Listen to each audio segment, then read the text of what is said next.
गई। आगे बताया गया रुद्राक्ष जो कि भगवान शंकर के नेत्र के अश्रु के द्वारा उत्पन्न है। कहते रुद्राक्ष की बड़ी महिमा। रुद्राक्ष इसका अगर संधि विच्छेद करें तो स्पष्ट होता है कैसे उत्पन्न। रुद्र अर्थात भगवान शिव और अक्ष मतलब आंसू। भगवान शंकर की आंख से गिरा एक आंसू और उससे एक वृक्ष उत्पन्न हुआ जिससे कहा गया रुद्राक्ष। रुद्राक्ष कई प्रकार के मिलते हैं, 1 से 21 मुखी तक। लेकिन आजकल तो संसार में नकली भी मिलते हैं, पर असली रुद्राक्ष की पहचान हो 1 से 21 मुखी तक के रुद्राक्ष जो है वो संसार में है। और 1 मुखी और 21 मुखी वाला जो रुद्राक्ष है दोनों ये साक्षात शिव रूप है। जिस व्यक्ति पर भोले बाबा की विशेष कृपा होती है उस व्यक्ति को 1 मुखी और 21 मुखी रुद्राक्ष प्राप्त होता है। और वैसे तो संसार में ये बहुत दुर्लभ है, इतनी आसानी से मिलते नहीं, सहजता से मिलते नहीं, क्योंकि 1 मुखी रुद्राक्ष और 1 मुखी इंसान। आज के व्यक्ति का मन भी मुख भी एक है लेकिन बातें कई मुखी है, 1 मुखी नहीं है। थोड़ी देर पहले कुछ और, थोड़ी देर बाद कुछ और, फिर थोड़ी देर बाद कुछ और, घर में कुछ और, बाहर में कुछ और, समाज में कुछ और, अकेले में कुछ और। तो कई तरह के रुद्राक्ष बताए गए हैं, लेकिन अलग अलग रुद्राक्ष की बात बताई जाती है। कहते हैं 1 मुखी रुद्राक्ष शिव स्वरूप जो कि मोक्ष की प्राप्ति कराने वाला है। 2 मुखी रुद्राक्ष जो है ये शिव और शक्ति स्वरूप है और कहते हैं ये संपत्ति दायक है। 3 मुखी रुद्राक्ष जो है वो त्रिदेव स्वरूप है। 4 मुखी रुद्राक्ष ब्रह्म स्वरूप, 5 मुखी रुद्राक्ष कालाग्नि स्वरूप, 6 मुखी रुद्राक्ष कार्तिकेय स्वरूप, 7 मुखी सप्तऋषि, 8 मुखी भैरव स्वरूप और कई लोग कहते हैं गणेश स्वरूप। 9 मुखी रुद्राक्ष जो है वो शक्ति या नवदुर्गा कह सकते हैं वो स्वरूप। 10 मुखी रुद्राक्ष विष्णु स्वरूप, 11 मुखी रुद्राक्ष रुद्र स्वरूप। ऐसे अलग अलग बताए गए हैं कि जो एक रुद्राक्ष है वो सब देवताओं के अलग अलग स्वरूप है और अलग अलग फल को प्रदान करने वाले हैं। तो रुद्राक्ष भगवान शिव की पूजा में आवश्यक है। जो शिव की भक्ति करे, शिव का भजन करे, उसके गले में रुद्राक्ष की माला जरूर होनी चाहिए, क्योंकि बिना रुद्राक्ष की माला के, बिना माथे पर त्रिपुंड धारण किए और मुंह पर भगवान शिव का नाम जिसके मुख पर ना हो वो शिव पूजा का अधिकारी नहीं है। क्योंकि शास्त्र कहते हैं शिव नाम विभूतिश्या तथा रुद्राक्ष एव च एतत्रयं महापुण्यं त्रिवेणी सदस्रमृता। शिवनाम विभूतिश्या तथा रुद्राक्ष एव च एतत्रयं महापुण्यम त्रिवेणी।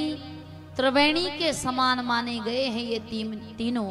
माथे पर त्रिपुंड, गले में रुद्राक्ष की माला और मुख पर भगवान के नाम का मंत्र। जो भी शिव पूजा करते हैं, भगवान शिव की पूजा शिवलिंग मंदिर में जाकर करते हो या घर में बनाते हो, क्योंकि कई माताएं बहनें श्रावण के महीने में शिवलिंग की पूजा भी करती है, कई माताएं बहनें शिवलिंग घर में भी बनाती हैं।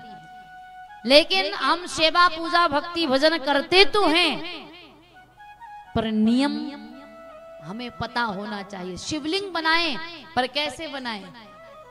शिव महापुराण में तो यहाँ बताया गया है कि मिट्टी हो, और मिट्टी कैसी हो? चूहे के द्वारा खोदी गई हो। लेकिन अगर चूहे के द्वारा खोदी हुई मिट्टी उपलब्ध ना हो तो साफ जगह की मिट्टी लेकर आए और मिट्टी लाकर उसे साफ कर लें। साफ करने के पश्चात उसे सुखा लें। सुखाने के पश्चात उसमें पंचामृत डालें। दूध, दही, घी, शक्कर, शहद, यह पंचामृत है। पंचामृत डालकर और जल डालकर, जो जल उपलब्ध हो जाए, जैसे नदी का जल मिल जाए, गंगा जी का जल मिल जाए, यमुना का जल मिल जाए, नर्मदा का जल मिल जाए, और फिर नदियों का जल ना मिले तो फिर साफ और शुद्ध जल और पंचामृत डालकर उस मिट्टी को गूंथा जाए और मन से भगवान का नाम जपते रहिए। ये नहीं कि पड़ोसन की बुराई कर रहे हैं और भोले बाबा का निर्माण कर रहे हैं, शिवलिंग बना रहे हैं, शिव पूजा कर रहे हैं। जिस समय भोले बाबा की पूजा, सेवा, आराधना, भक्ति करें तो यहां वहां की वार्ता नहीं, यहां वहां के विचार नहीं, किसी की बुराई नहीं, किसी का हित नहीं, केवल और केवल भगवान का भजन होना चाहिए। भगवान का भजन करते रहो, मिट्टी को गूंथो और शुद्धता से उस मिट्टी को गूंथने के पश्चात शिवलिंग का निर्माण करो। भोले बाबा का जो विग्रह है, शिव प्रतिमा, शिवलिंग, उसे बनाओ। आजकल लोग बहुत आकार के शिवलिंग बनाते हैं, कोई मुंह, आंख, कान, नाक सब बना देते हैं। अगर आप अच्छे से निर्माण कर सके तो आकृति बनाइए, नहीं तो साधारण शिवलिंग जैसे बनता है आप वैसे बनाइए। लेकिन हमने तो भगवान को ही मजाक बना दिया है। श्रावण के महीने में बहुत से लोग शिवलिंग का निर्माण करते हैं, शिवलिंग बनाते हैं, आकार भी देते हैं, लेकिन पता चला एक आंख भोले बाबा की कहीं, दूसरी आंख कहीं, एक कान कहीं, दूसरा कान कहीं, अजीब अजीब सी आकृति बनाकर रख देते हैं, मानो भगवान को ही हमने मजाक बना दिया। निवेदन, हम अपने सनातन धर्म के देवी देवताओं को मजाक ना बनाएं। सुंदर आकार दे, और अगर आकार देना नहीं आता तो जैसे शिवलिंग साधारण बनती है आप वैसी शिवलिंग बनाएं और शिवलिंग की पूजा करें। क्योंकि मिट्टी के पार्थिव शिवलिंग की पूजा का बड़ा महत्व बताया गया है। शास्त्रों में कहा गया है, कृते रत्नमयम लिंगम, कृते रत्नमयम लिंगम, त्रेतायाम हेम संभवम,